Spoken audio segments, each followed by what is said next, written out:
আসসালামু আলাইকুম everyone, আনাবিয়াস daily কুকিংয়ে আপনাদের সবাইকে স্বাগতম। প্রতিদিনের মতো আজকেও কিন্তু আমি একটি রেসিপি নিয়ে চলে আসলাম। আজকে কিন্তু আমি মূলা দিয়ে দেশি ছোট মাছের ঝোল করে দেখাবো।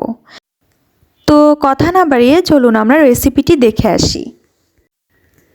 তো এখানে কিন্তু আমি ছোট মাছ নিয়ে নিয়েছি। এখানে কিন্তু ছোট টাকি মাছ আছে, পুঁটি মাছ আছে। এগুলো কিন্তু একদম দেশি মাছ। এই মাছগুলো খেতে কিন্তু অসম্ভব মজার। তো মাছগুলোকে কিন্তু আমি ভালোভাবে বেছে কুটে ধুয়ে নিয়েছি। আর এখানে আমি মরিচ আর হচ্ছে পেঁয়াজ এইভাবে আধা বাটা করে নিয়েছি। ফুললি একদম পেস্ট করে ফেলিনি। আধা বাটা করে নিলে হয় কি তরকারির ঝোলটা অনেক মজার হয়, দেখতেও অনেক ভালো লাগে আর খেতেও অনেক মজার হয়। আর এখানে আমি চুলায় একটা কড়াই বসিয়ে দিয়েছি। কড়াইটা ভালোভাবে গরম করে নিয়ে এর মধ্যে আমি সয়াবিন তেল দিয়ে তেলটাকেও ভালোভাবে গরম করে নিয়ে এর মধ্যে আধা বাটা সেই পেঁয়াজ আর মরিচগুলো দিয়ে দিলাম। দিয়ে এগুলোকে হচ্ছে একসঙ্গে একটু ভালোভাবে লালচে করে ভেজে নিতে হবে। তো লালচে করে ভাজা হয়ে গেলে এরপর যে আমি হচ্ছে এখানে পরিমাণ মতো আদা বাটা, পরিমাণ মতো রসুন বাটা দিয়ে এগুলোর কাঁচা গন্ধ চলে না যাওয়া পর্যন্ত আমি কিন্তু এখানে ভেজে নিব।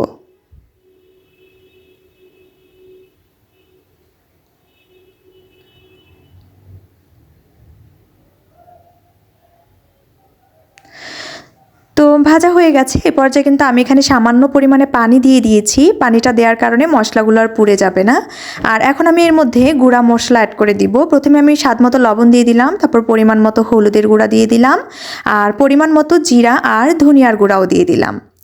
এখন আমি সবগুলো মশলাকে একসঙ্গে ভালোভাবে কষিয়ে নিব।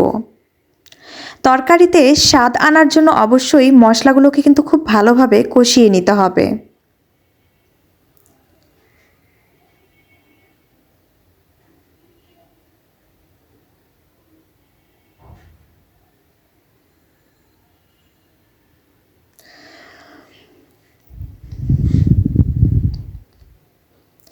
তো এই তো মশলাগুলো ভালোভাবে কষানো হয়ে গেলে এ পর্যায়ে আমি হচ্ছে এখানে মাছগুলো দিয়ে দিলাম। মাছগুলো দিয়ে মাছগুলোকে একটু নাড়াচাড়া করে নিব, মশলাগুলোর সাথে একটু মিশিয়ে নিতে হবে। মেশানো হয়ে গেলে এ পর্যায়ে আমি সামান্য একটু পানি দিয়ে দিলাম। পানি দিয়েই কিন্তু আমি মাছগুলোকে ভালোভাবে কষিয়ে রান্না করে নিব।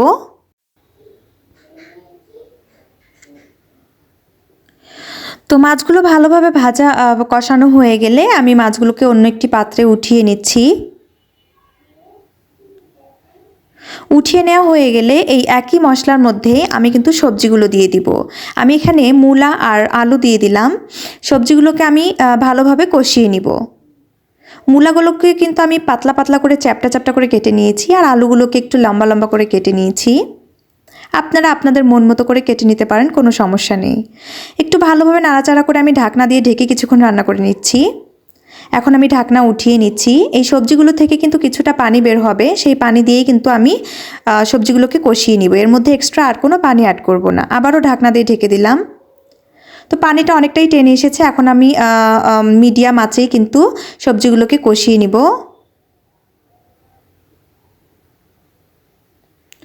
সবজিগুলো থেকে যখন তেল ভেসে উঠবে, পানিটা একেবারেই হচ্ছে শুকিয়ে যাবে, তখনই কিন্তু বুঝতে পারবেন যে সবজিগুলো ভালোভাবে কষানো হয়ে গেছে। এই পর্যায়ে আমি হচ্ছে এখানে পালং শাক কুচি করে রেখেছিলাম, মানে 3 ভাগ করে কেটে রেখেছিলাম, সেই পালং শাকগুলো দিয়ে দিলাম।